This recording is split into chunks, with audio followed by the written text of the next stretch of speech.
안녕하세요. 박정호입니다. 자, 오늘 이 시간의 주제는 ESG입니다. 아마 한두 번쯤은 ESG에 대해서 들어보신 분들이 계실 텐데요. 요즘 경영 현장에서는 가장 큰 화두 중에 하나가 바로 이 ESG입니다. 저도 최근에 여러 기업들 강연을 가는 과정에서요. 예전에는 국내 경제 동향, 그리고 제가 주력으로 하고 있는 신산업 관련된 여러 트렌드와 국가 정책들, 이런 것들을 주로 많이 부탁을 하셨었는데, 요즘 최근에는 ESG와 관련돼서 궁금하니까 꼭 한 챕터라도 좀 넣어주십시오라는 부탁이 정말 많은 것 같습니다. 이 ESG를 바탕으로 그래서 오늘은 미래 기업의 모습을 좀 보려고 합니다. 자, 그런데 기업 현장에서 이렇게 ESG니 이런 새로운 화두가 필요한 이유가 있었습니다. 바로 뭐냐면 연속적인 기업이 점점 줄어들고 있다라는 점입니다. 예전에는요, 기업을 하나 설립하고 나면 우리가 익히 들었던, 그리고 익히 익숙한 그 기업들이 사실 상당 기간 계속 존재해 왔던 것이 사실입니다. 근데 최근 경영 환경을 자세히 들여다보면 이제 기업이라는 게 그렇게 오래 유지될 수가 없는 상황인가 보다라는 생각을 더욱더 갖게 되는데요. 자, 이거와 관련된 연구 보고서들은 너무나도 많습니다. 그런데 가장 제가 재밌게 읽었던 논문 하나랑 보고서를 말씀드리면, 기업이 수명이 줄어들고 있다는 걸 규명해 놨던 대표적인 논문 중에, 또 보고서 중에 하나가요, 맥킨지 보고서가 하나 있는데, 맥킨지는 1955년만 하더라도 미국을 바탕으로 미국 기업의 평균적인 수명이 45년 정도 됐었는데, 이게 다시 75년이 들어서는 평균 수명이 다시 30년으로, 95년에는 22년, 그 다음에 2005년에는 기업의 수명이 평균 15년에 불과하다라는 보고서를 낸 바가 있습니다. 예일대학교에서도 한 연구팀에서 기업의 수명에 대해서 조사를 하기 위해서 연구를 했는데요. 이번에 예일대에서 조사한 기업은 바로 가장 미국에서 자리매김한 기업이라고 할 수도 있는 S&P 500에 소속되어 있는 기업만 가지고 조사를 해봤었습니다.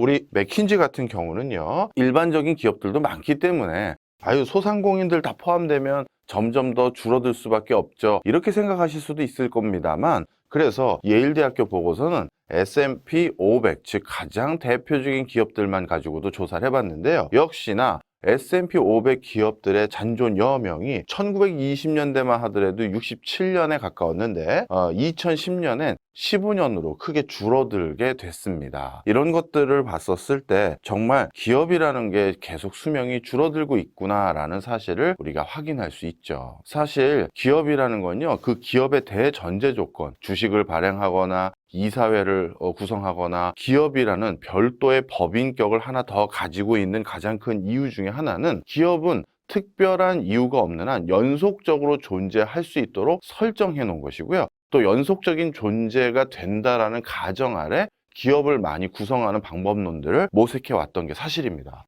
자, 그런데 이처럼 실제 기업의 현실은 그렇지 못하니까 여기에 대해서 새로운 화두 또는 새로운 대안도 필요하겠구나라는 게 요즘의 인식입니다. 자, 그런 과정에서 최근 스타트업들은 더더욱 고민들이 많은 상황인데요. 실리콘밸리 같은 경우는 모바일 분야에서 창업한 기업들의 성공률이 1% 수준에 불과합니다. 그 다음에 이스라엘 같은 경우 대표적인 세계적인 스타트업을 많이 육성하고 있는 나라죠. 이스라엘 역시도 1999년부터 2014년까지 본인들 이스라엘 국토 내에서 창업한 기업 10,000개를 샘플링해서 그 기업들을 가지고 지금까지 재작년까지 살아남은 기업이 몇 개나 살펴봤는데 단 4%에 불과했어요. 국내 창업 기업들 역시도 3년 생존율이 41%에 불과합니다. 여기서 말하는 3년 생존율 안에는요, 실제 영업 활동을 안 하고 그냥 사업자 등록증만 남아있는 기업들도 포함이 되어 있기 때문에, 그래서 실질적으로는 더 훨씬 수치가 낮을 거라는 게 저를 비롯한 관련 학자들의 중론인 것이죠. 자, 그렇다면 도대체 무엇이 문제일까? 기업이 왜 최근 들어서 더더욱 이렇게 지속 가능하기가 어려운 것인가? 그래서 새로이 고민하기 시작한 게, 기업이 지속 가능하기 위해 새로운 철학이 필요한 시점이 아닐까? 아니면 기업이 지속 가능하기 위해서 경영 방식의 새로운 방식을 도입할 필요가 있지 않을까? 이런 고민들이 바로 점점 더 경영학자들 또 경영자들 사이에서 불거지기 시작했죠. 그런데 실제 여러분들은 동의하실지 안 하실지 모르겠습니다만, 제가 아는 최고의 반열에 올랐던 CEO들의 공통점이 있습니다. 어떤 공통점이냐면요, 그분들은 자신의 어떤 경영의 모티브 아니면 어떤 세상을 바라보는 어떤 프레임을 어디서 힌트를 많이 얻냐면요. 동물의 세계, 여기에서 굉장히 많이 얻습니다. 물론 이렇게 생각하실 수도 있을 거예요. 양육, 강식의 세상, 뭐 가불관계 이렇게 생각하실 수도 있을 것 같습니다만 그게 아니라 어떻게 보면 동물들과 곤충들과 식물들이 아니면 육식동물과 초식동물들이 같이 이렇게 어우러져서 서로의 관계를 설정해 가는 모습에서 사실 나와 나에게 하청을 해주는 회사 또는 내가 납품을 해줘야 되는 회사 그리고 우리 회사의 경영의 방식에 대해서 게임의 룰을 정해주는 정부 그리고 내 사업을 하는데 투자를 해줬던 투자자들 이 사람들이 사실 각각의 역할이 있고 뭐 때로는 그걸 가불관계라고 표현할 수도 있습니다만 하여튼 서로 간에 윈윈하는 구조를 잘만 만든다면 지속 가능할 수 있는데 바로 이처럼 목적성이 다 다르고 회사를 통해서 달성하고자 하는 바가 조금씩 차이가 있는 이 사람들에 대해서 어떤 시각으로 바라봐야 될지를 사실 동물의 세계 같은 걸 보면 많은 해안을 얻는다고 하더라고요. 그래서 우리나라 굴지의 대기업의 총수분들이나 아니면 그 밑에서 전문 경영인으로 계열사 회장이나 사장을 하고 계신 분들도 제가 간간히 아주 귀한 분들을 볼 기회가 있는데 그분들에게도 물어봤더니 뭐 내셔널 지오그래픽 채널이라든가 예전에 어리셨었을 때는 뭐 우리 KBS에 있었던 동물의 왕국 이런 것들 참 즐겨 보셨다고 합니다. 자, 그런데 그 과정에서 바로 그 이해관계자들에 대해서 어떤 관계 설정을 해야 되느냐, 즉 새로운 그들을 바라보는 철학, 그리고 그들과 공생할 수 있는 경영 방식, 이것들로 답을 찾으려고 애를 쓰는 거예요. 어찌 보면 미래 신기술을 하나 더 개발한다, 아니면 신상품을 하나 더 런칭한다. 이거는 작은 기술입니다. 잔기술이에요. 가장 큰 기술은요, 이 큰 생태계에서 이 사람들이 나라는 존재를 없앨 수 없게끔 만드는 거. 그리고 나라는 존재가 반드시 이 큰 뭐 톱니바퀴 중에서 한 축을 담당했었을 때 가장 이 불확실성한 경영 환경 속에서 안정감을 찾을 수가 있는 것이죠. 그리고 존속 이유가 거기에 있는 거예요. 그러다 보니 무슨 기술 개발도 바빠 죽겠는데 웬 철학? 절대 그렇지 않습니다.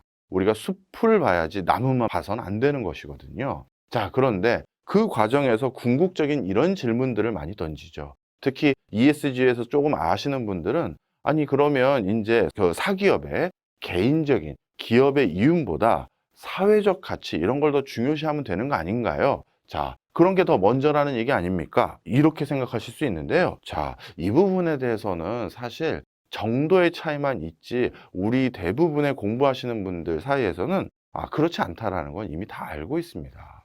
기업이라는 게 연속하려면 당연히 그 기업 자체의 자체적인 이윤에 대해서 더욱더 관심을 둬야죠. 사회적 가치를 기업의 이윤보다 더 먼저 둘 수는 없습니다. 동의 안 하시는 분들도 계실 거예요. 근데 이걸 개인의 일로 한번 다시 돌려보십시오.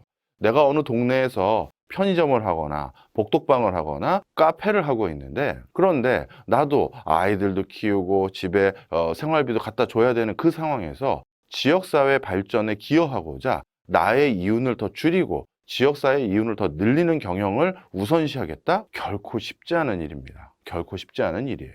오히려 전 세계적으로 가만히 봤었을 때 일정 수준 이상의 초과 이윤을 달성한 기업들이 오히려 사회 공익 활동 그리고 사회적 기부 활동도 더 많이 한다라는 건 상관계수가 가장 높은 활동 중에 하나입니다. 바로 그래서 기업의 이윤 창출을 사회적 가치보다 등한시하라라는 메시지는 결코 아닙니다. 그건 기업이 계속될 수가 없어요. 자, 그렇다면 그러면 이 ESG를 비롯해서 최근 지속가능한 지속가능한 경영의 화두에 가장 중요한 그러면 프레임은 우리가 어떻게 받아들여야 됩니까? 자, 과거의 기업은요, 사실 철저히 여기서 말하는 이윤이라는 걸 재무적인 관점에서만 성과를 중요시했습니다. 기업의 이윤은 쉽게 얘기해서 얼마나 돈을 더 벌었는데, 얼마나 시장 점유율을 올렸는데, 얼마나 매출액을 더 잡았는데, 이걸로 평가를 했다라는 것이죠. 자, 그런데 이제 기업의 이윤에 있어서 이런 재무적 성과뿐만 아니라 비재무적 성과도 같이 측정을 해야 된다. 그리고 그 비재무적 성과가 놀라운 힘을 발휘할 수 있다라는 것이 많은 경영자들의 중론입니다. 그 비재무적 성과가 어떻게 금전적으로 바뀔 수 있는지 이따가 또 설명을 드릴게요. 자, 그 다음에 과거에는 기업 자체의 구성원들에 대한 평가, 주주들이 또 기업에 대한 평가 또는 그 근처에 있는 정부나 지자체 또는 협력업체가 그 기업에 대한 평가를 철저히 결과 중심으로 해왔었습니다. 매출이 얼마나 높은 회사인지, 이윤을 작년 대비 얼마나 더 늘렸는지, 이런 것들을 바탕으로 기업의 어떤 성패를 확인하는 그런 게 통상적으로 기업을 평가하는 방식이었는데요. 그런데 저런 과정에선 적지 않은 문제와 불협화음이 발생한다는 게 이미 발견된 상황입니다. 그래서 이젠 결과가 아니라 과정도 중요시 여겨야 된다. 이 의사결정은 공정하게 이루어졌는지, 의사결정을 내리는 과정에서 모든 사람들의 의견을 한번 수용할 수 있는 채널을 구축해 놨었는지, 그 다음에 이 의사결정 과정에서 이해관계자의 입장도 반영을 해 놓은 것인지, 이해관계자의 입장을 반영하지 않고 매출과 이윤을 더 올리는 방법이라고 했었을 때 이게 중장기적으로 더 큰 문제를 가져다 줄 때가 많다라는 게 이미 많이 확인된 사례가 많고요. 그 다음에 과거에는 기업의 활동이 제품과 서비스를 판매하는 거에 중점을 두고 있었어요. 그러니까 이 세 가지를 다 종합해 보면요, 과거의 기업이라는 건 내가 어떤 서비스 또는 어떤 컨텐츠, 내가 어떤 제품, 이걸 만들어서 그걸 통해서 얼마의 매출과 얼마의 이윤을 올릴 수 있느냐, 그걸 바탕으로 내가 그 돈 많이 벌었다는 걸로 평가를 받으려는 움직임이 많습니다. 사실 저희 유튜브 분야에서도 이런 형태로 유튜브 채널을 운영하시는 어떻게 보면 진짜 꾼들이 있죠. 예. 그런데 최근 그들의 성장 추계가 굉장히 예전에 호기심 어리게, 야, 이렇게 자극적인 게 있다니, 이렇게 충격적인 게 있다니, 이런 것들을 좀 호기심에 들어갔다가 오히려 일정 부분 이상 올라간 다음에 더 이상 그 구독자가 늘지 않은 정체 상태로 확 바뀌어 버린다고 하더라고요. 자, 그래서 그냥 과거엔 이런 게 중요했었는데 지금은 뭐다? 제일 중요한 게 사실 이제 제품을 판매하고 서비스를 판매하는 게 아니라 그 제품이 담고 있는 가치, 그 서비스가 담고 있는 가치를 판매하는 걸로 바뀌어 버렸죠. 사실 이거는 지극히 당연한 일입니다. 여러분들이 지금 어떤 물건을 새로 구매하거나 어떤 서비스를 누리고 있음에도 불구하고 새로 신청하는 가장 큰 이유는 내가 그런 것들이 없었기 때문이 아니에요. 내가 입을 옷이 없거나 메고 다닐 가방이 없거나 또는 내가 볼 것이 없는 것이 아니라 그것이 나에게 새로운 가치를 부여해주고 그것이 나에게 좀 더 가치 있는 어떤 활동을 제공해 줄 수 있다는 믿음, 그 가치는 단순히 그것을 소유했다라는 남다른 어떤 뿌듯함도 그것도 가치일 수 있어요. 하여튼 간에 실질적인 어떤 편의성이나 어떤 실질적인 나에게 금전적 혜택을 주는 것이 아니라 무형의 나에게 어떤 가치, 나에게 나의 활동에 대한 자부심, 자긍심, 이런 것들을 심어주는 것들이 이제 고객들의 주머니에서 추가적으로 돈을 끄집어낼 수 있는 거의 유일한 방편이 됐죠. 우리들 중에서 뭔가 진짜 기초적인 의식주가 결핍된 사람들은 점점 줄어들고 있으니까요. 자, 그럼 이런 가치를 담기 위해선 자연스럽게 앞에 있는 과정이 들어갈 수밖에 없죠. 가치라는 것은요, 혼자서 결정할 수 있는 게 아닙니다. 다른 사람의 의견을 물어봐야 돼요. 도대체 어디에 가치를 투영하고 있는지, 어떤 것이 가치를 담고 있는 것인지 그거를 확인해야 되고요. 그 과정에서 그 가치를 발굴해 줄 중요한 이해관계자는 고객을 비롯해서 주요 자신들의 주변의 스테이크홀더가 그런 역할을 해줍니다. 그리고 이런 가치는 당연히 재무적으로 바로 눈에 도드라지게 보여지지 않는 겁니다. 비재무적인 성과가 바로 여기에 해당되는 것이죠. 그래서 최근에는요, 가장 경영 현장에서 따끈따끈한 연구 주제, 논문 주제는요, 이 무형의 가치를 어떻게 하면 계량화해서 수치로 보여줄 수 있을까에 대한 부분을 굉장히 전 세계 탑 연구소들에서 굉장히 많이 연구를 하고 있다, 이렇게 보시면 되겠습니다. 바로 그런 과정에서 가장 큰 사회적인 이슈 3개가 조합돼서 표현된 단어가 ESG, 이렇게 되는 것이죠. 이 E는 대표적으로 환경이란 뜻이긴 한데, 환경오염을 방지하고 기후환경에 대응하기 위한 경영, 그런 것들이 앞으로 가치를 형성하고 그 가치를 담고 있는 제품을 판매 서비스에서 더더욱 사회 구성원들에게 반드시 없어서는 안 될 기업으로, 그 생태계의 중추 역할로 그 기업이 남을 수 있는 방법이라고 생각하게 된 것이죠. 특히 ESG라는 단어가 최근에 코로나19 이후 더더욱 국제사회에서 대두되게 됐던 가장 큰 이유는 바로 이 E에 해당되는 것에 대해서 우리가 생각한 것보다 이거를 빨리 대안을 찾아야겠구나라는 정말 국민들의, 전 세계 국민들의 여론들이 형성됐다라는 그런 것들이 기업들이 캐치했기 때문이고요. 그 다음에 S입니다. 이 S도 코로나19와 관계가 있어요. S는 소셜과 관련된, 즉 사회구조와 관련된 것인데 노사관계를 어떻게 구축하느냐, 그 다음에 지역사회와 어떤 상생을 하느냐, 아니면 공정하게 경영해서 인근의 1차 벤더, 2차 벤더 또는 납품업체와 어떤 관계를 구축하느냐, 이런 것들이 지속 가능한 경영을 하는데 중요한 화두가 된다라고 생각한 겁니다. 이 S도 코로나19와 무관하냐? 그렇지 않죠. 코로나19와 굉장히 관계가 큽니다. 코로나19처럼 누구도 예상하지 못한 이런 현실 앞에선 정말 웬만한 기업 아니면은 속수무책으로 나가 떨어질 수밖에 없어요. 생각을 한번 해보십시오. 제가 자주 드는 예지만 유럽에서는 몇백 년 된 조그만 가게들, 부티크 샵들을 운영해왔던 많은 마에스타들, 장인 정신을 바탕으로 한 기업들이 많이 있습니다. 자, 그런데 그 기업들은요, 웬만한 미국 정부 못지않게 그 지역사회 금융회사들로부터 트리플 A 이상의 신용등급을 부여받고 있었던 회사들입니다. 왜냐하면 그 은행이 설립하기 훨씬 이전부터 저 집안에서 계속 유지해왔던 파스타집, 아니면 양복점, 아니면 가방 만드는 가파치 집안, 뭐 이런 것들이기 때문에 사실 그 기업이 없어질 거라고는 아무도 생각을 안 하죠. 자, 그런데 이번 코로나19처럼 몇 시 이후부터는 아예 문을 못 열게 한다든가, 아니면 문 자체를 그냥 아예 못 열게 한다든가, 전 세계 관광객들이 몰려 들어오는 게 일순간 다 중단된다? 이런 거는 아무도 대응할 수가 없어요. 그런 시나리오까지 다 넣어가면서 경영을 한다라는 것은요, 사실 성장하지 않겠다, 내가 발전하지 않겠다라는 얘기와 진배가 없습니다. 자, 그러다 보니까 이런 회사들이 속수무책으로 나가 떨어지는 과정에서 드디어 어떤 모습들이 나올 수도 있냐면 약탈적인 모습이 생길 수가 있어요. 먹을 것은 정말 4분의 1, 5분의 1, 10분의 1로 줄어들었는데 그거를 내가 지금 가져가지 않고서는 우리 회사의 존립 자체가 어려워진다라고 했었을 때 먼저 그걸 가져가기 위한 약탈, 그리고 나의 이윤을 추가적으로 더 확보하기 위해서 하청업체에게 가격을 더 후려치는 약탈, 그리고 이미 계약서를 다 쓰고 얼마에 납품하기로 다 계약이 되어 있는데 너는 우리 회사 아니면 납품할 데도 없잖아. 난 이 금액 말고 반값에 반값만 줄래. 계약서 다시 쓰자. 이런 약탈적인 경영 환경들이 충분히 전개되고 있고 충분히 더더욱 우리가 모르는 사이에서 앞으로도 더 전개될 가능성이 높은 것이죠.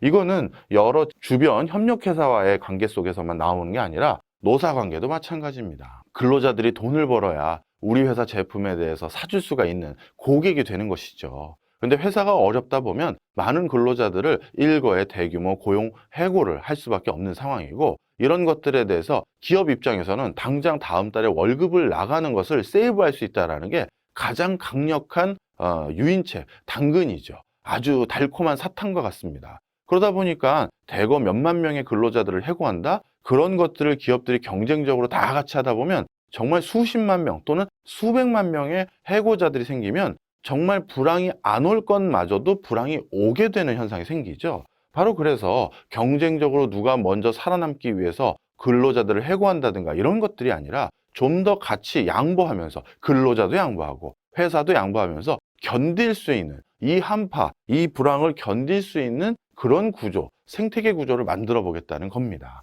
이게 바로 코로나19에도 중요한 화두로 더더욱 대두된 것이고요. G, 자, 이사회와 소유구조, 이해관계자의 권위, 이것도 중요합니다. 일부 유럽 회사들 중에서는요, 이 코로나19가 터지고 나서 본인들의 그 주식이라든가 아니면 본인들이 그동안 벌어왔던 것들에 대해서 일부 금전적으로 회사에서 돈을 빼가는 행태들도 분명히 있었다라는 것이 참 불편한 진실입니다. 자, 그러면 회사라는 것은 어떻게 보면 그동안 벌어왔던 이익들 중에서 일부를 지금과 같은 우리도 아무도 예측하지 못했던 불황 속에서 그 회사 사내 보유 현금 이걸 활용해서 지금 이제 어떻게 보면 써야 될 때를 메꿔야 될 때 메꾸고 견디는데 써야 되는데 기업 총수 입장에서는 그렇게 생각 안 하는 경우도 있다라는 거죠. 아, 어차피 내가 대주주로서 이 사내 유보금에 대해서 이익 배당이나 현금 배당할 수 있는 권한을 투표로 해도 내가 결정할 수 있는데 지금 타이밍에 내가 이걸 빼가야겠다. 이렇게 생각한다면 아, 정말 그 기업과 관련돼서 먹고 살고 같이 더불어 존재했던 그 수많은 사람들은 정말 앞길이 막막하겠죠. 자, 그리고 그런 것들이 아마 더 큰 악수가 될 것이라는 건 아마 여기 계신 분들에게 더 부연 설명 안 해도 잘 알 것입니다. 그래서 ESG가 최근 코로나 이후 더욱더 대두되는 이유는 여기에 있다. 이렇게 보시면 되겠죠. 자, 그런데 이 ESG에 대해서 대표적인 지수가 하나 있습니다. MSCI에서 ESG 지수라는 걸 사실 진작부터 만들어서 활용을 해왔었는데요. 2003년도부터 만든 지수입니다. MSCI가 제공하는 지수로요. 전 세계 한 7천여 개 기업들을 ESG 관점에서 평가를 하는데요. 구체적인 평가 항목들이 하나하나 다 있습니다. 기후변화에 대응했느냐, 천연자원에 대해서는 어떤 스탠스를 보이고 있느냐, 오염 폐기물 관리는 어떻게 했느냐, 지배구조는 투명하고 건전하냐, 뭐 이런 것들을 바탕으로 트리플 A, 더블 A, 트리플 B 뭐 이런 방식으로 전부 다 평가를 하고요. 그걸 바탕으로 기업들의 어떻게 보면 ESG 관점에서의 경영성과를 진단하고 있는데요. 자, 이런 것들이 실제 전 세계 금융시장과 관련된 이 MSCI와 관련된 곳에서 아니, 재무적인 곳에서 이렇게 비재무적인 거를 관리하는 이유가 뭔가 거기에 대해서 의문을 해결하시면 아, 교수님께서 왜 ESG와 같은 가치가 금전으로 환원될 수 있다라는 말씀을 하시는구나 쉽게 이해하실 수 있습니다. 자, 이 밑에 너무나도 많은 사례가 있고요. 앞으로 우리 박정호 TV에서도 많이 보여드리긴 하겠습니다만 대표적인 사례 하나 보여드릴게요. 네슬레에서 만든 원래 키캣 초콜릿입니다. 자, 이 키캣 초콜릿 우리나라에서도 많이들 애용하고 계시죠? 자, 그런데 이 키캣 초콜릿인 것 같아 보이지만 자세히 보시면 이거를 슬쩍 키캣 단어 대신 다른 단어로 바꿨죠. 뭐라고 썼습니까? 킬러라고 써 있어요. 네슬레와 같이 100년 이상 된 기업의 가장 대표적인 메가 히트 제품인 키캣 초콜릿의 로고를 킬러로 바꾼 이유가 뭘까요? 자, 그린피스를 비롯해서 유럽의 많은 소비자들은 키캣 초콜릿을 만드는 과정에서 세계적인 희귀동물인 오랑우탄, 이제 멸종 위기동물에 분류되는데요. 이 오랑우탄이 서식하고 있는 동남아 지역의 그 밀림을 대거 벌목하고 있는 게 네슬레였다라는 사실이 알려진 게 된 겁니다. 그 뒤로 이 유럽의 많은 소비자 단체들은요, 키캣 초콜릿 불매 운동과 네슬레를 지탄하는 운동을 계속해 왔고요. 처음에는 네슬레 측에서도 이런 운동은 그냥 일시적인 거나 아니면 이런 운동을 하다가 말겠지 하면서 터부시 여기고 대응하지 않았었습니다. 그런데 이 SNS가 보편적으로 네트워크가 구축된 요즘 세상에서 비밀은 없고요. 이런 것들에 대한 소문과 이런 것들에 대한 메시지는 더욱더 증폭될 수밖에 없습니다. 그래서 결국은 어떻게 됐느냐? 네슬레가 처음에는 일괄적으로 무시하거나 심지어 이런 자신의 로고의 가치를 훼손시켰던 이 시민사회 단체에 고소를 했다가 오히려 된통, 호되게 당한 적이 있고요. 그 뒤부터는 어떻게 바뀌었느냐, 네슬레가. 다시는 오랑우탄 밀림을 훼손하는 그 지역의 벌목과 관련된 일에 참여하지 않겠다 표현을 했고요. 그 다음에 오히려 숲을 조성하는데 매년 일정 기금 이상을 출원하겠다. 이런 식으로 해서 어떻게든 여론을 무마시킨 적이 있습니다. 바로 환경보호, 그 다음에 고객에 대한 목소리, 이걸 등한시해서 쓸 때 실질적으로 과한 비용 지출, 그 다음에 회사 매출의 급감, 이런 것들이 일어날 수 있다는 걸 확인시켜준 대표적인 사례죠. 그런데 이게 실제 더더욱 재무적인 상태에서도 아주 직접적인 이득을 줍니다. 이 도표는요, ESG와 관련된 펀드와 일반 펀드의 총 수익률을 비교한 내용입니다. 자, 보시면요, ESG와 관련된 펀드를 운용했었을 때 5년 수익률과 3년 수익률과 그 다음에 ESG와 관련이 없는 회사들을 운용했었을 때 5년 수익률, 3년 수익률을 비교해보면 수익률의 자체에서도 적지 않은 성과 차이가 있다는 걸 알 수가 있죠. 회사의 어떤 펀드라는 게 뭐겠습니까? 어떤 회사에 투자해서 그 회사로부터 이득이 생기면 아니면 그 회사의 가치가 올라가서 주가가 오르면 그것으로 인해서 수익을 창출하는 곳이죠. 따라서 ESG를 추종하는 회사들이 그렇지 않은 회사보다 훨씬 더 유의미한 금전적인 성과를 얻고 있다는 걸 확인할 수가 있죠. 다른 데서도 다 마찬가지입니다. 정도의 차이만 있을 뿐이지 거의 다 똑같다 이렇게 보시면 되겠죠. 자, 그 다음에요. ESG 활동은 정말 기업에 직접적인 돈도 됩니까? 주가는 오를 수 있는데 그 기업이 직접 돈을 버냐고요. 우리 테슬라 같은 경우 아니면 아마존 같은 경우 이익이 크지 않거나 아니면 적자였을 때도 주가는 계속 올라갔잖아요. 그러니까 단순히 가치가 투영된 주가는 올라갈지 모르겠지만 실제 그 기업이 돈을 버냐고요. 그 다음 질문들을 많이 하시는데요. 실제 그 기업이 돈을 버는데도 크게 기여합니다. ESG 활동을 하는 그 기업들을 예를 들어서 ESG 활동이 약한 기업과 ESG 활동이 높은 기업들을 비교를 해보면요. 어떻게 된다? 자본 조달 비용이 ESG 활동을 많이 하는 그 기업들이 훨씬 더 싸게 대출을 받거나 훨씬 더 주주로부터 자금을 투자받기가 아주 용이해진다는 것이죠. 이거는 자기 자본 비용도에서도 마찬가지예요. 이게 바로 뭐다? 바로 주주들로부터 투자를 더 쉽게 유치할 수 있다는 거고요. 또 어떤 은행이나 어떤 채권단으로부터 자금을 빌리는데도 훨씬 이자율이 경감되거나 손쉽게 돈을 빌릴 수가 있다는 거죠. 이거는 전 세계 시장뿐만 아니라 신흥국에서도 마찬가지입니다. 그래서 ESG와 관련된 활동은 단순히 선진국의 일정 수준 이상 올라간 기업들만 수행하는 것이 아니라 지금 가장 핫한 신흥국에서도 이렇게 ESG 활동이 직접적으로 돈이 되는 일이구나라고 해서 가장 관심을 많이 두고 있다라고 보시면 될 것 같아요. 자, 그러면 마지막입니다. ESG를 어떻게 해야 되나요? 자, 그거는 가치입니다. 가치. 자, 우리가 여러분들이 믿고 계신 가치는 어떤 겁니까? 정말 다 다르죠. 종교적 가치도 있을 거고요. 어떤 사람은 인류애적인 가치도 있을 거고요. 어떤 분들은 또 지역사회에 대한 발전에 또 가치를 줄 수도 있습니다. 따라서 ESG의 어려운 점이 뭐냐 하면 언제 제가 추후 하나하나 사례도 말씀드릴 텐데요. 가치라는 것은 지역마다 다르고 회사가 어떤 분야에서 활동하느냐에 따라 다르고 그리고 그 국가가 가지고 있는 문화 공동체의 가치가 또 다릅니다. 그러다 보니까 그 가치를 실현하고 그 가치를 구현하는 방식도 많은 회사마다 전반적으로 다 다를 수밖에 없는 것이죠. 그러나 분명한 것은 ESG라는 가치 추구 활동은 가장 직접적으로 돈을 벌 수 있는 활동으로 바뀌어버렸다는 점입니다. 자, 오늘 ESG와 관련된 어떤 전 세계적인 흐름에 대해서 살펴봤습니다. 감사합니다.